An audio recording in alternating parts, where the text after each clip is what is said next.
Think of grief, anger, worry as bricks or planks of wood. Stop staring at the materials, half believing they were delivered to you by mistake, and half expecting a truck to haul them away. Accept that these are your materials right now. Start building.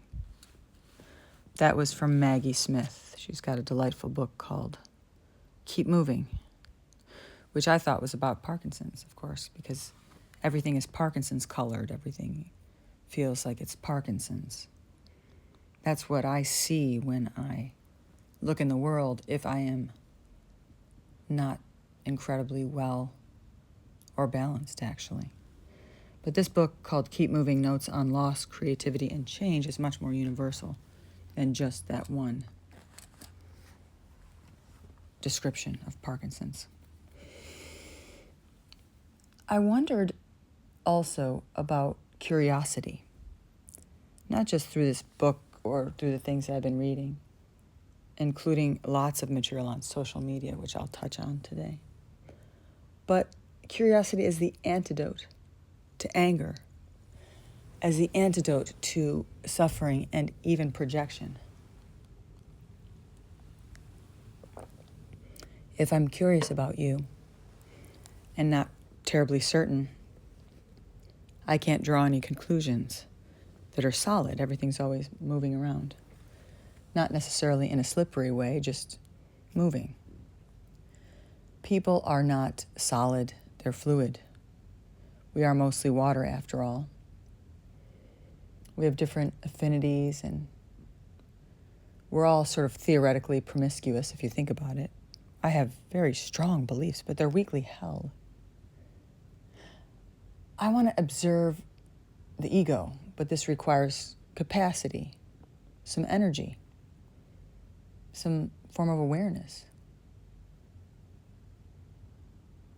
We have uncontrollable and intensifying emotions sometimes, particularly within the disability communities that I have noticed. There's a lot of rage at being called out or othered. Let's flip this for a minute. Let's use today, Thanksgiving, which is in its origin pretty horrible, but let's flip this too. Let's make this a day of being grateful for things like humiliation and failure and confusion, betrayal, bewilderment,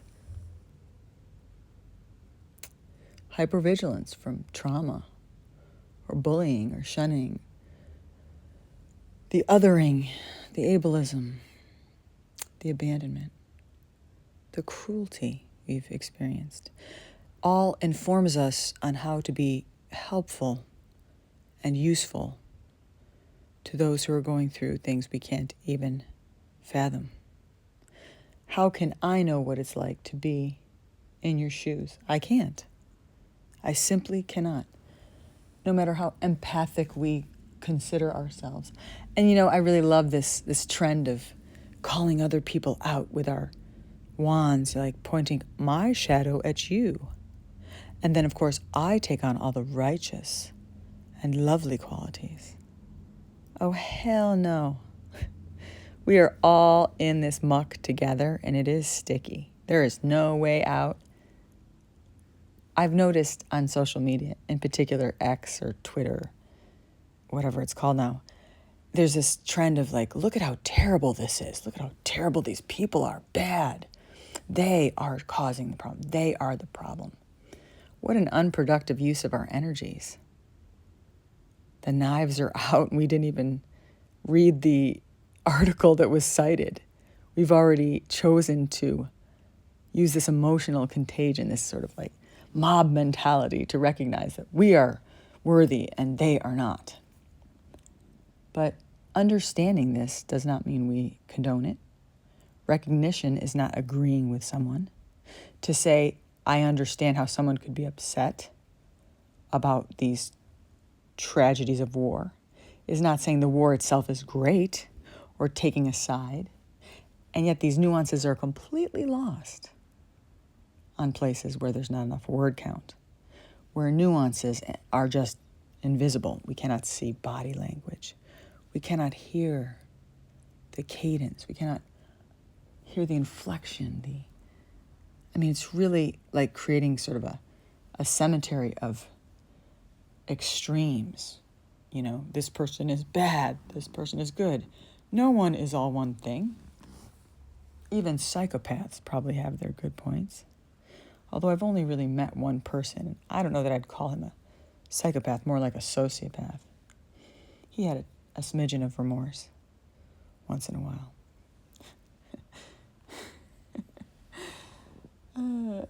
Within me lie all the things that I point outward about. That's my point.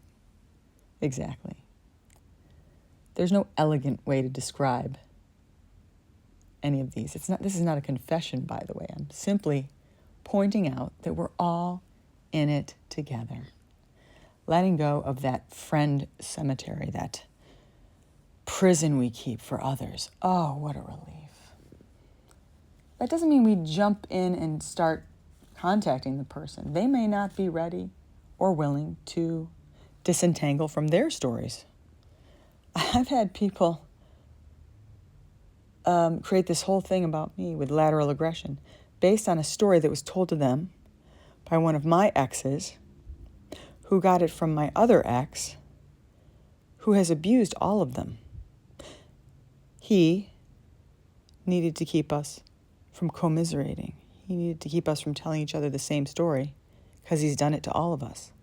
So he threw some bombs in so that we wouldn't connect, so that we would automatically hate each other. He told lies about some things that I had done and not done that had to do with other people's children and other people's behaviors and other people's safety. Things he had done that he needed to put onto me so that these people, these other, I imagine, friends and lovers of his, would not commiserate. That's called Machiavellian. That is a form of manipulation and control that I've never seen anywhere else. But I'm surprised women in particular engage in this behavior. Why should I be surprised? For eons, this has been happening. Competition. This sort of like friend with a knife concept. It's not necessary, though. There's no threat there. I'm not threatened by this behavior. I don't need to scream the truth or my version of the truth to everyone. If they want to see me through the eyes of a story that was told by the same abuser who hurt them, and see it trickle through so they can vilify another woman, that self-hatred that exists within them has nothing to do with me. Now, this may not make sense because I'm speaking in vague terms to protect the innocent and especially the guilty. I have no interest in shaming anyone. Zero. It doesn't serve anyone. But I would like to accentuate the value of having your actions and intentions aligned. Who would I be if I offered advice to new people with Parkinson's and then did the opposite? All of the glands and cells and functions of our brain and body require a certain amount of energy. We do not have energy to waste on getting involved in any form of stories that don't concern us. And what other people think of me or anything that I say or do is none of my business. It is spinning my wheels. I have to decriminalize any of this and disentangle myself. And everything has been said and felt before. You're not alone. You're not unique. Go make your art. Make love. Make things happen or not. Who's to say we always have to do something? Maybe we don't know what kind of work we should be doing. Maybe we don't know where we're valuable yet. You'll figure that out, just like I will. This is a universe filled with billions of stars, billions of souls, billions of potential opportunities. All I can say is that I promise to do the work. Not brilliantly, not perfectly, but I promise to use contemplation and reflection and observation, just witnessing.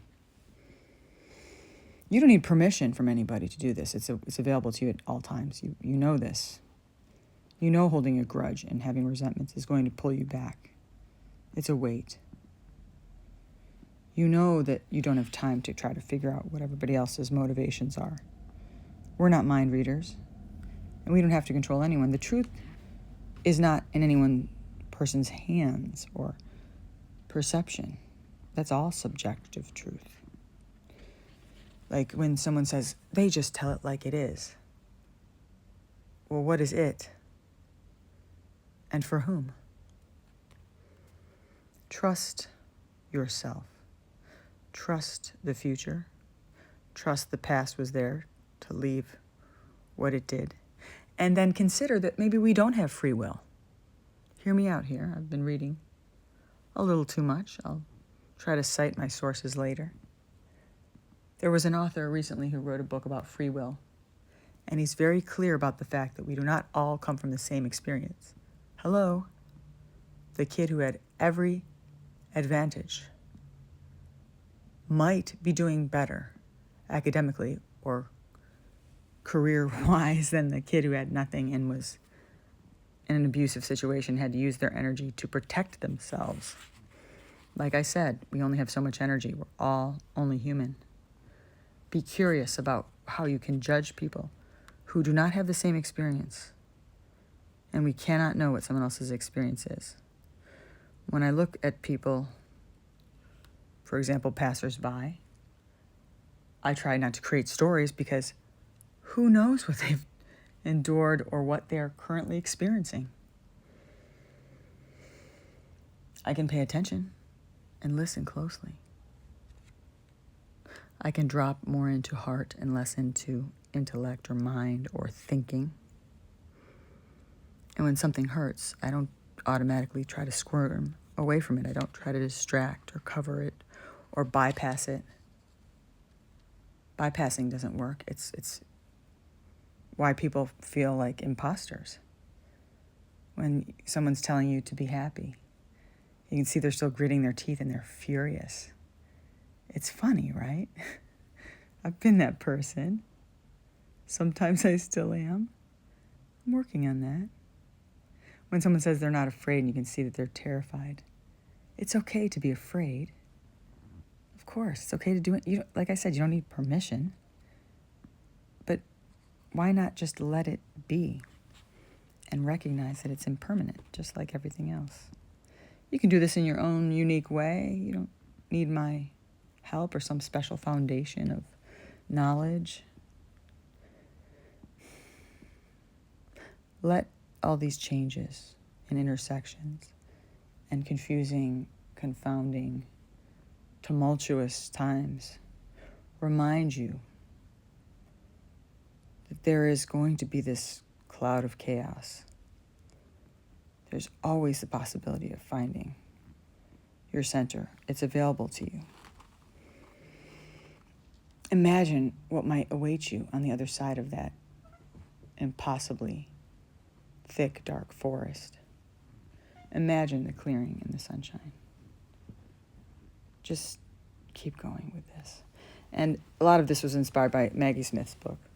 Again, Notes on Lost Creativity and Change. But also This Jungian Life. It's a podcast series. That's as in Carl Jung. And many others, like the Gray Matter podcast that I've listened to, where I found the writer who talks about how free will is not necessarily a real thing. I believe that was actually called The Gray Area, by the way. It's a podcast I really dig. He also, the same podcast, interviewed Werner Herzog, the filmmaker and author of a new memoir, Every Man for Himself and God Against All. I can't wait to read that. How fun. I've been reading Naomi Klein and some other people that have been interviewed there too. Again, the Gray Matter podcast. There are lots of podcasts that remind me to stay curious instead of judgmental. I like fresh air too. And the YOPN podcast, where we just interviewed Gavin Mogan, who lost his wife and remains a beam of light like no other. The real deal. Please take a listen to that as well. It's the YOPN podcast. Living Well starts here. And don't forget to allow time for some levity, some silliness. I just listened to this other podcast called Handsome. It was pretty funny. 3 comedians chatting. What could possibly happen there? Yeah. Thank you for listening. Thank you for your presence in my life.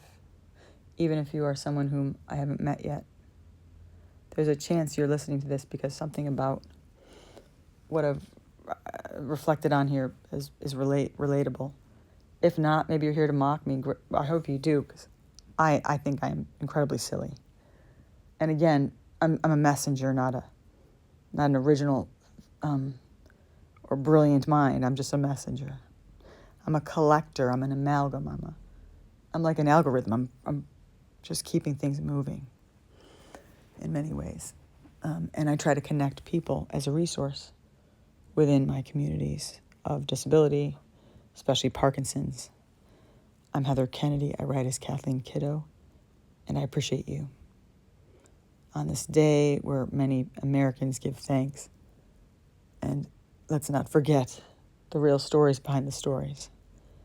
And let's not forget not only where we come from, but where are we going? More importantly, what do we want to manifest?